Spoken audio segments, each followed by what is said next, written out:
Çok teşekkür ediyoruz. Bir defa sesim geliyor mu? Ben böyle konuşacağım. İşitebiliyor musunuz? İşitme sorunu yok. Ben Gerhard Steidl'ın ilk adını Günter Grass'tan duydum. İşte meşhur yazar. Günter Grass da benim ona özel ilgim nedenlerinden biri de Günter Grass da aslında resim yapıyor, gravürler yapıyor, printler yapıyor. Günter Grass yalnız romancı değil, ressamdır. Hayatının başında zaten ressam olmak istemiş idi. İstanbul'da tanıştığımızda da benim yayıncım aynı zamanda benim sanat kitaplarımı, resimlerimi de basıyor diyerek bana hava attı diyebilirim. Ben ondan sonra Gerhard'ı o zaman duydum. Gerhard 1972'de yani ilk defa yayıncılığa başlamış. O zamandan beri yayıncılık yapıyor yani 43 yıl.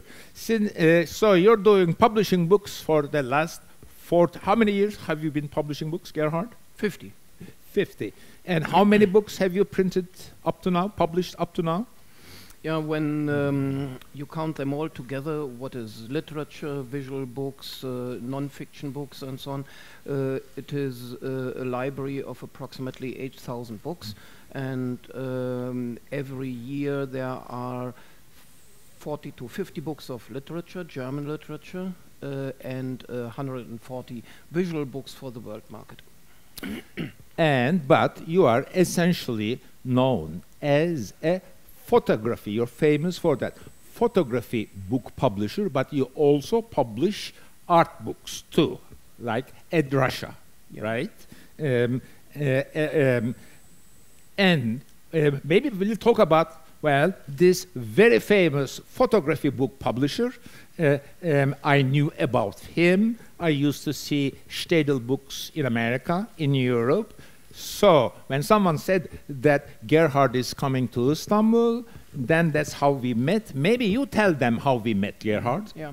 Before I'm doing this, I have to correct you. So I'm not a famous photo book publisher.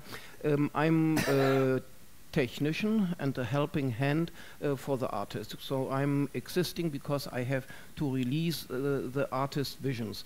And we don't have to forget in this publishing and printing industry that the artist Orhan Pamuk is my work giver. Without intellectual work and without artistic work delivered by an artist, I'm nothing and I'm zero. So thank you for giving work to me. But anyway, how did we come together?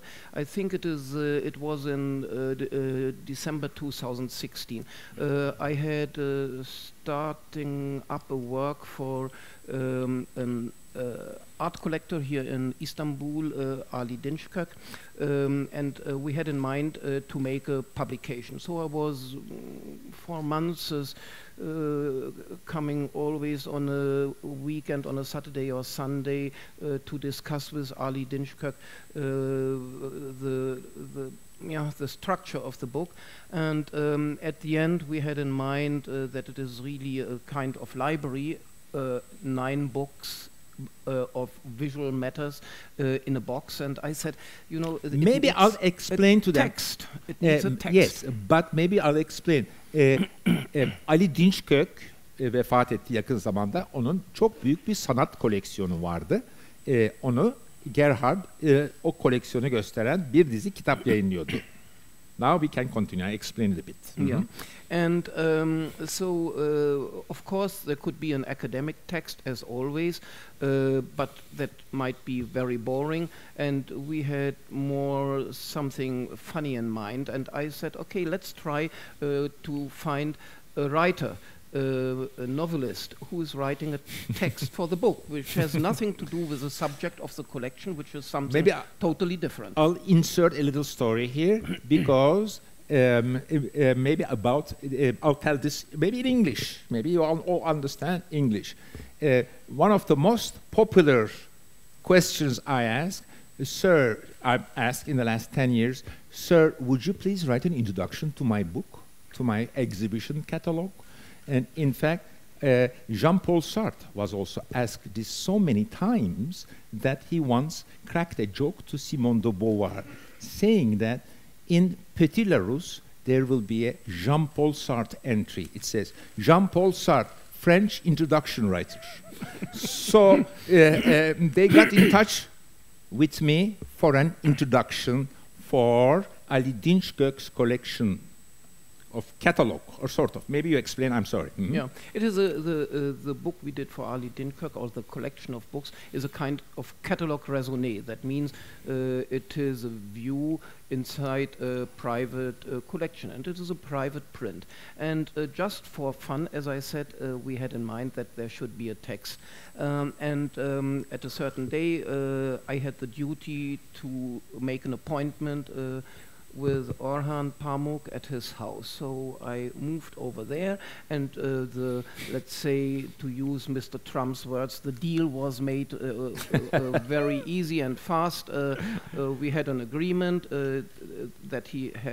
that he's willing to write the text. There were no limits. He could do whatever he wants. And then immediately he was coming to another topic and saying, okay, can I show something to you? Yes, but şimdi onu böyle çok rahat anlatıyor ama benim için önemli bir andı.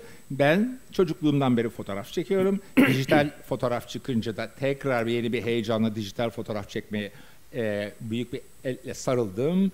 Pek çok fotoğrafım var. Hepsini arşiv tutuyorum. Dünyanın en meşhur fotoğraf yayıncısı da gelmiş başka bir sebepten evime. Ben de ona fotoğraflarımı göstermek istiyorum. Bir de çok iyi bir seçki yapmıştım. Oradan onu tavlayacağımı zannediyorum ama arka odaya getirmek lazım. Bilgisayarın oldu. Acaba gelecek mi? Evet. Sonra geldi baktı. Then I showed you my photos. Maybe you explain. Yeah. So there was a little laptop in the back of his apartment, set up in a tiny little room. The room was almost dark, and he was flipping to the pages and saying to me, okay, here I took the photos from my balcony. I set up a tripod, and it was always the same camera. I just changed the lenses, and then when something happens on the Bosporus in front of my window, I pressed the button, and tuck, tuck, tuck, I had a series of photos. And that's what I found. Tuck, tuck, tuck, there were 8,500 photos on the disk. And I almost got a heart attack, because for me, it is not really fun to edit out of 8,500 so and so many photos which are good for a book. And I said, okay, now it's your turn. Before you come to Göttingen and we make the book together, separate 600 photos, and that's a choice with which we will work. Evet, fotoğraf çekiyordum da ben niçin çektiğimi bilmediğim gibi böyle bir fotoğraf kitabı çıkarırım bir gün falan böyle bir fikrim de yoktu. Yavaş yavaş onları da düşe kalka yapmaya başladım ve gördüm ki modern çağda, dijital çağda fotoğraf çekmek kadar fotoğrafları ayıklamak, ne diyelim, edit etmek, onları bir kitap içinde nasıl göreceğimizi, hangisinin en anlamlı, hangilerinin yan yana geleceğini düşünmek. Bu epey bir vakit aldı. Then I managed to reduce 8,500 photographs to 500 photographs. 8.500'ü en sonunda arkadaşlarımın yardımlarıyla da herkese göstererek, gelin bakalım şunlardan birazcık eleyelim diyerek, tek başıma yapamıyordum. Tek başıma karar veremiyorum. Hep birisiyle oturmam lazım. Onun da konuşması lazım. Böyle epey uğraşarak 8.500 fotoğrafı 500 tane indirdik. Now I'm telling them that I reduce it the photos to 600 of them. But then around that time, I also read an article about Gerhard Steidl'ın in New Yorker. Margaret Mead wrote an article about you. New Yorker'ın yazarlarından Margaret Mead, Gerhard Steidl'ın hakkında bir makale yazdı. Orada da şunu öğreniyoruz. New Yorker. That's New Yorker'daki bu makalede de şunu öğrendim ki if you want to publish a book with Gerhard Steidl, you have to go to Göttingen, right? Göttingen'e gitmelisiniz. Orada dünyanın birçok yerinden gelen fotoğrafçılar, Gerhard'ın otel gibi, lokanta gibi bir yeri var. Hepsi sırada. Gerhard geliyor, hepsi diziliyor, fotoğraflarını koyuyorlar. Şunu al, bunu al, herkese karışıyor. Hepsini yapıyor. Hepsi anında fabrika gibi. And I'm told them about what I have also experienced in Göttingen, or what I have read in New Yorker article by Margaret Mead, that it was a sort of a maybe I'm mistaken, please correct me, a factory where people from all over the world are coming to produce photo books. Maybe you explain them the mood in the publishing house in Göttingen, please. Yeah, so in our publishing house, it is different than normally. So regularly there is on the top floor the office of the publisher, and underneath there are the accountants and the distribution and so on. In our publishing house it is different. On top floor is a library, and there the artists arrive, and normally they are hanging around, and they have to wait for me that I have time to work with them, because underneath the library there's one floor where we make the book design and the typography. Another floor is just for image editing, so all the Photoshop work and processing of images has been done, it will be done there. And in the ground floor there is a press which is running 24 hours a day, because every Steidl book is printed, is conceptual made, designed and printed under the same roof. And there was a good coincidence that at the time we wanted to make the book, there was in Kassel the famous exhibition Documenta. He was interested to go over there and to look at it. Göttingen'le Kassel arası, haritaya bakarsanız arabayla 50 dakika. Her sabah bana Kassel'e Gerhard araba yolluyordu. Öğleden sonra da ne yapalım?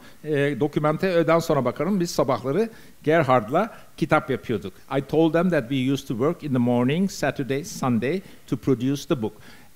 For me, the most important and dramatical moment in making our book was the moment when we were deciding about the shape of the book. Bizim için en dramatik an, işte kitapları yaptık, şunu yaptık, bunu yaptık. Fotoğraflar orada. Onu da 550'ye 600'e düşürmüşüz. Kitabın şekli ne olacak? Now you tell your story, or we tell our story together. Then maybe I'll tell you this. I like this part most. Then we are producing the book, and Gerhard says, Orhan, all of your photographs are parallel, horizontal, so the book will be horizontal. And I proudly had the courage to say, no, it will be vertical. What about that? Yeah. So, when we are doing a book design, there is the book designer who is doing the technical work in front of his screen, working with the InDesign software or other tools, and then I'm sitting next to the designer, and the artist is in the middle. So we discuss, we have little note sheets to make sketches right on the spot, and then the designer translates it into the technical work.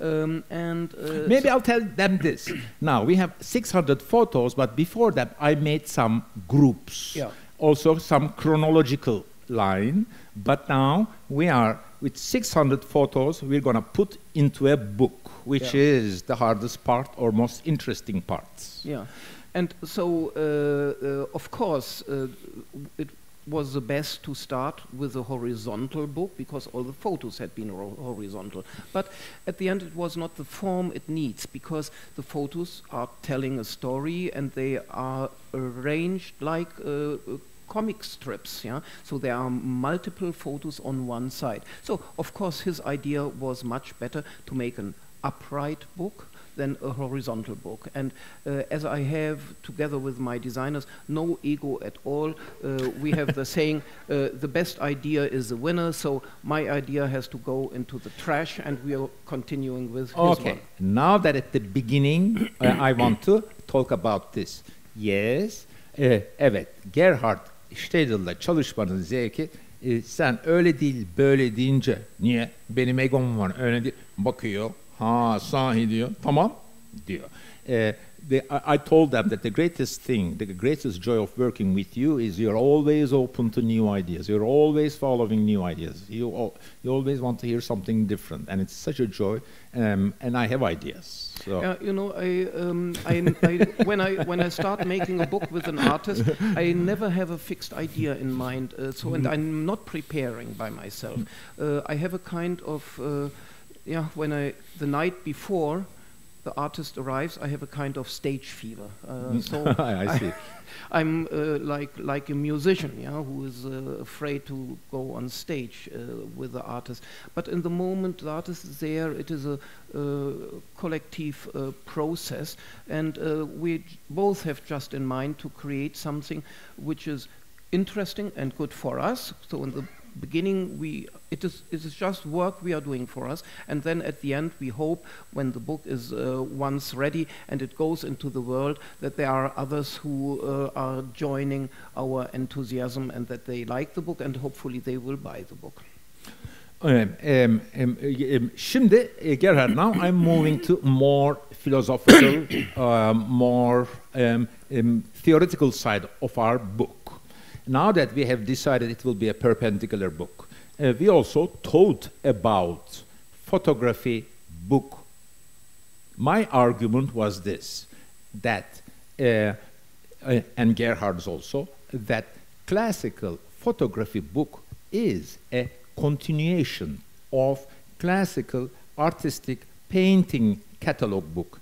Yani geleneksel fotoğraf kitabı aslında geleneksel sanat kitabının, resim kitabının devamı gibi her sayfada bir resim. Bu her sayfada bir resimde, o resimlerde her zaman temsili, bir şeyi temsil eden, bir anı, bir durumu temsil eden. Bunun en önemli sebebi de eskiden fotoğrafın, hala bunu idrak edemedik, çok pahalı bir şey olması. Birincisi fotoğraf makinesi çok pahalı. İkincisi gümüşten yapılan film çok pahalı. O fotoğraf makinesini alıp o filmi yapıp bir fotoğraf çekince de herkes 50 saat hazırlanıyor. Niçin çekiyoruz? Ya biri evlenecek ya siyasi bir durum. Çok önemli. O fotoğrafçı da önemli. Oraya yapıyoruz. Zaten o çok önemli ve pahalı olduğu için herkes oraya kafasını sokuyor. Hepimiz 50'lerde 60'larda çekilmiş fotoğraflarda bir kare bir sürü adam kafasını oraya sokmaya çalışıyor. Bunlar fotoğraf pahalı ve yukarı sınıfların sanatı iken. Ama bu dijital fotoğraf ile fotoğraf bedava. Herkes 1000 tane fotoğrafı çeker. Bunun normal doğal sonucu olarak fotoğraf bir anı, bir tarihi, düğün, nişan, birisi birini öldürüyor, siyasi olay bilmem ne. Hep bir temsil, bir olayı temsil etmek var. Eskiden çıt bir tane fotoğraf çekerdik. Pahalı. Hadi ikincisi. Şimdi ise herkes çıt çıt çıt çıt çıt ses bile çıkmıyor. Çıt çıt çıt çıt çıt çıt yapılıyor. Eskiden bir ana, nasıl benim Masumiyet Müzesi anlara düşen, tekabül eden eşyalar var. Burada da anlara düşen, bana göre, benim teorim kafamda, fotoğraflar var. Eskiden ama bir ana, bir fotoğraf. Herkes durur, evet çekiyorum, 1, 2, 3, çat. İşte o kadar. O tarihi anın resmiydi. Şimdi ise çat çat çat çat çat, kimse de o çekiliyor falan demiyor. Çünkü ucuz ve çekiyoruz. Ama o anı temsil etmek istediğimizde bir tane fotoğraf değil, bu kitapta yaptığımız gibi 6-7 tane koyuyoruz. I talked a lot, I'm sorry, but I told them about my little funny theory of now that the digital photography is all about taking many photos to represent a moment, and our book pays its respects to this possibility of representing a moment with many digital photos. Thus, these the way they are arranged also serves a story, the story of that moment, so to speak. Yeah, and as I told you, I'm a technician. I'm including now a little technical detail. So in the analog photography, for example, when a photographer like Robert Frank takes the photos for his book, The Americans, it was 35 millimeter film, and 35 millimeter film in the old days you made a contact sheet, so it was copied onto photo paper, and then you saw the photos all in small size on a sheet of paper to select the best ones. And I was a couple of years ago, I was in Washington in the National gallery where all the archivals of Robert Frank, and it was very interesting to see. So he took one famous photo on a certain day in New York.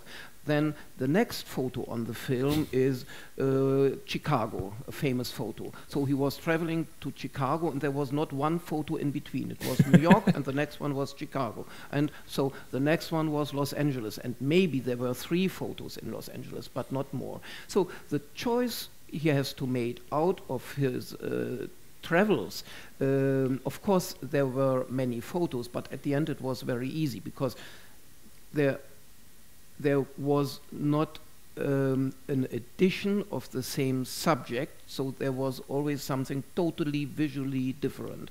And with Orhan's photography, okay, I prepare for myself when I want to get a sense of the photos. I prepare myself a contact sheet on the screen. So I call it thumbnails, so they have the same size as 35mm contact sheets, and I check them. And of course, from Orhan's way of taking the photos, we had 20 of the same subject. And in the very beginning it was very boring, or it is very boring when you look to 8,000 photos or to 500 photos. But then when you go into and focus it, it is very interesting, because the tiny little details of making a change are getting importance and a kind of sensation. And so to look to this silent stills of Orhan's photography, it is a very good education for the eyes. Making a book with you, Gerhard, is also continuously making decisions about little details. Once you asked me in New York, by the way, biz son 3 ayda bu tür konuşmayı önce Göttingen'de, Almanya'da yaptık. Orada da bir sergi açtı. Sonra New York'ta yaptık. Orada sergi yoktu ama bir kitapçıda konuşma yaptık. Şimdi de burada da aynı şeyi yapıyoruz. Ama her seferinde, Amerika'da daha kitap çıkmamıştı, bana gelip hayatımda ilk defa you asked me about what color tailband you want. What is that, Gerhard? Yeah. So you know, now we are talking about the book. Here it is. So there are tiny little details what I love by making a book. So when the sheets are folded, they are here on the top a little bit unregular. And to cover this not nice looking technical detail, there is a little band on top of it. So when you buy, hopefully, a book, you go home and study how it is fixed here. And so I asked him, what is a head-tail band? And he asked me, what is a head-tail band? So I explained it to him. Gerhard not only explained me what is a tail band, and also gave me a palette of choice that I can choose the color, just look at it. Then after I choose it, Gerhard also told me what the price of it. Yeah, what? So you know, in most publishing houses, or most books by today, they don't have a head-tail band. By the way, it is here and there, therefore it is called head and tail. And it costs 2 cents on top and 2 cents on the bottom, so 4 cents. And publishing houses saves it. You know, when Simon & Schuster publish in a year 20 million books, and so they can save by every book 4 cents. The CEO is very happy to get an extra bonus by saving this cost. But for me, the book is a piece of art, and I have a head-tail band. So Orhan selected from my swatch book. I suggested let's take a red one, but he selected one which is black and red. And since those days I call it Tiger, special Tiger head tail band by Orhan Pamuk. And we have a bookmark. This is called a bookmark. This is, by the way, costs 7 cents per book.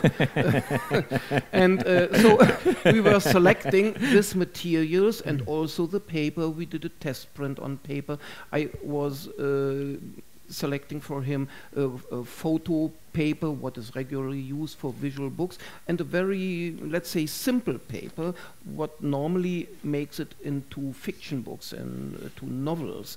And we were thinking that this is the best choice. Also, it smells very very well. So when you buy one book, you have an extra benefit by buying a good smell. Yes.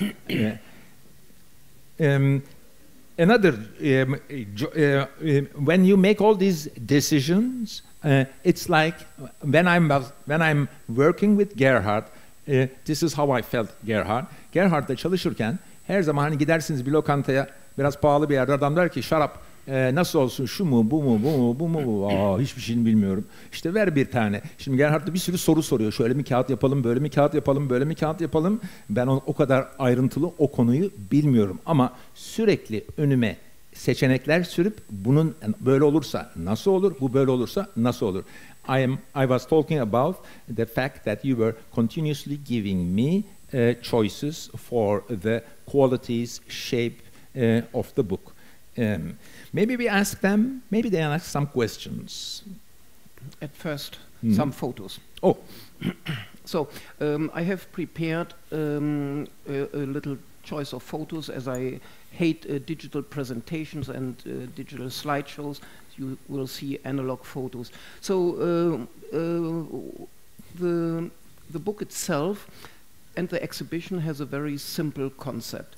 The book has been designed and printed, and the exhibition you will see in a few moments is an extract from the book.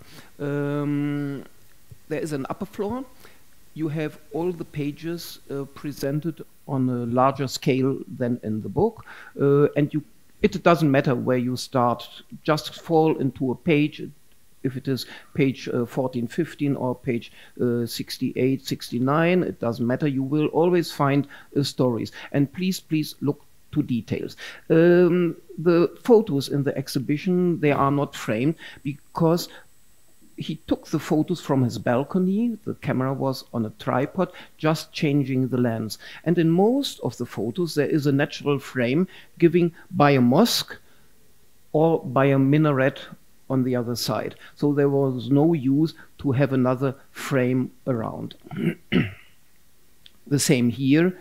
Not another position of the camera. The balcony is tiny, and there is not much space to move. But again, the mosque and the minaret. And here you see one of the sensations in the book. Those are the birds. They are popping up always.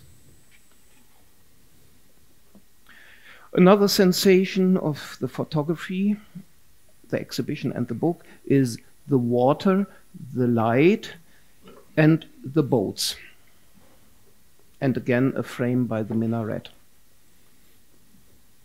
And the frames are always a frame for the certain photo. Look, for example, when I'm making a mask over here to take this side away and I cover the top part, I have a nice photo just of this detail.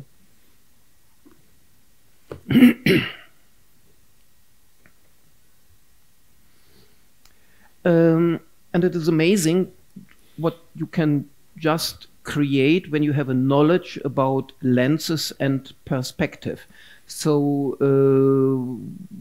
the photos are never getting boring because you see a lot from the city of Istanbul, because he was using in an intelligent way various lenses for his Canon camera. Exciting are not the big boats. For me are very exciting the tiny little birds and the tiny boats.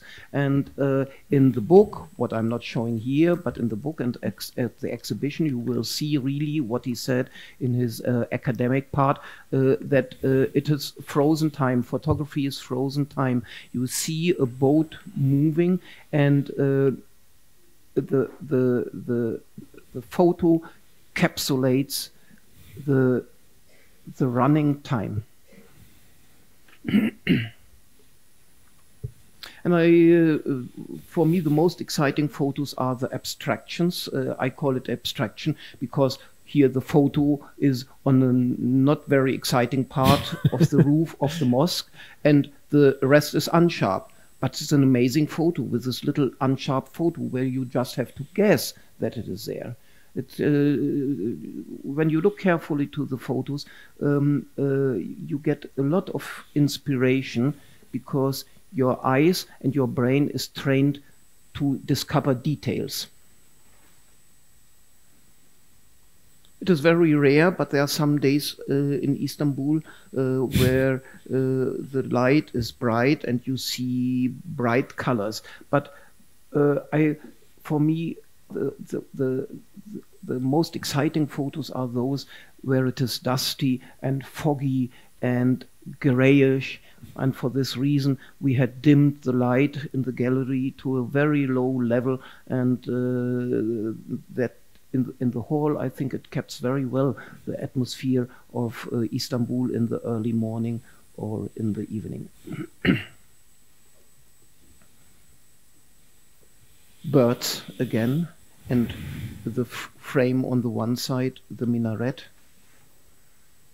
and another beauty, the bird sitting on top of the minaret's symbol.